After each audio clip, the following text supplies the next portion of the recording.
Aku sampai sekarang tak boleh lupa ayat maklum aku masa pagi raya tu. Patutlah orang tak beria nak datang rumah kau. Baju pun macam ni je. Lauk pun ala kadar. Dia cakap depan tetamu. Depan sepupu sepapat. Depan jiran yang baru masuk pagar.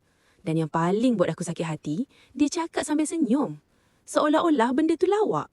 Seolah-olah mak aku ni tak ada perasaan. Aku bukan jenis suka simpan dendam. Tapi benda ni memang lekat dalam kepala aku sampai hari ni. Lagi-lagi bila aku tahu kenapa mak aku pilih untuk pakai baju raya lama tahun tu. Cerita dia macam ni.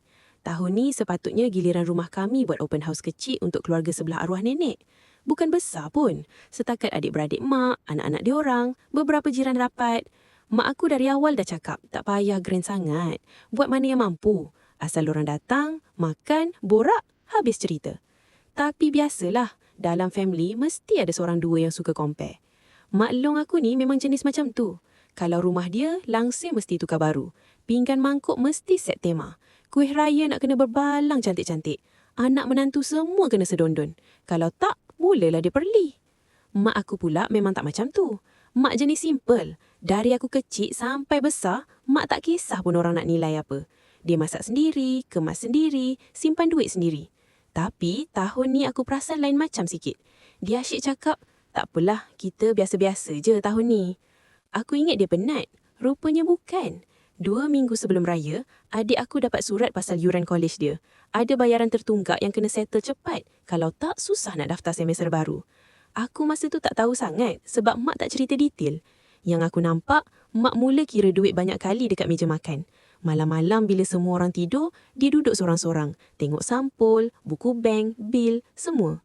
Sampai satu hari, aku ternampak mak lipat balik kain baju raya baru yang dia dah beli awal-awal. Aku tanya, kenapa mak? Mak jawab selamba. Saiz tak kena. Tapi aku tahu mak tipu. Mana ada saiz tak kena kalau aku sendiri nampak dia try elok je minggu lepas. Hari raya pertama tu, mak pakai semula baju kurung lama warna dusty purple. Cantik sebenarnya. Kemas, sopan, manis.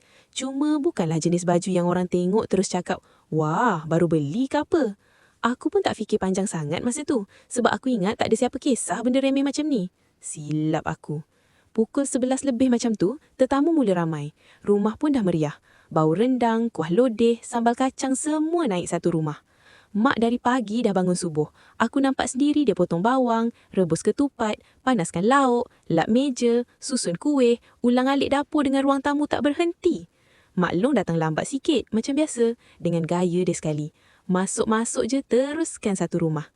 Mata dia ni jenis yang sekali pandang dah cari benda nak komen. Mula-mula dia tegur langsir. Lepas tu kuih raya. Lepas tu dia pegang kain baju mak aku sambil gelak kecil. Akak pakai baju ni lagi. Ingatkan tahun ni tukar lain.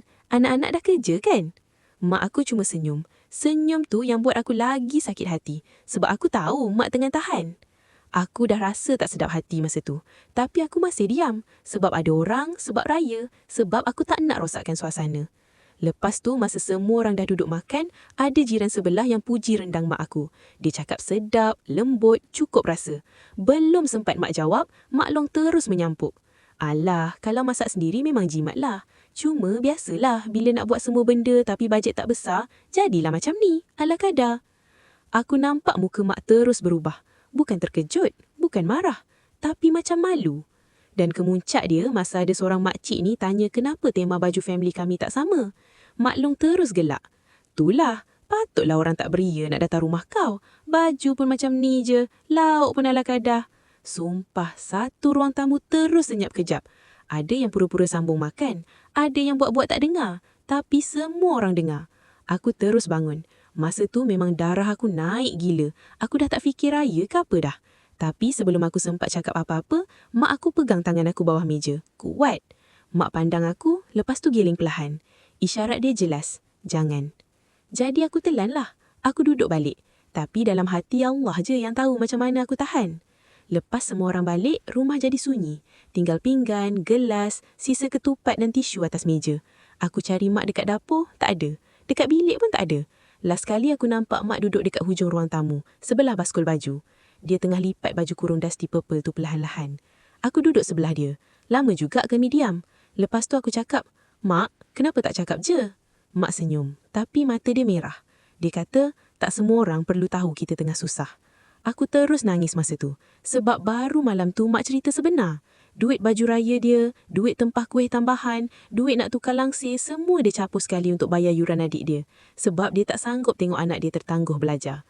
Mak aku sanggup pakai baju lama, sanggup dengan orang mengata, asalkan masa depan anak dia tak terjejas. Dan mak long aku yang sedap mulut kutuk tu langsung tak tahu apa-apa. Tapi paling sedih, dia langsung tak cuba pun nak tahu. Sejak hari tu, aku belajar satu benda. Kadang-kadang, orang yang paling kuat menunjuk standard ni sebenarnya paling miskin adab. Dan orang yang nampak biasa-biasa itulah yang paling besar pengorbanan dia. Sampai sekarang, aku masih ingat mak aku duduk lipat baju raya lama dia sorang-sorang malam tu. Jujur aku cakap, kalau korang ada sedara jenis suka malukan family sendiri depan orang ramai, korang masih boleh diam lagi tak?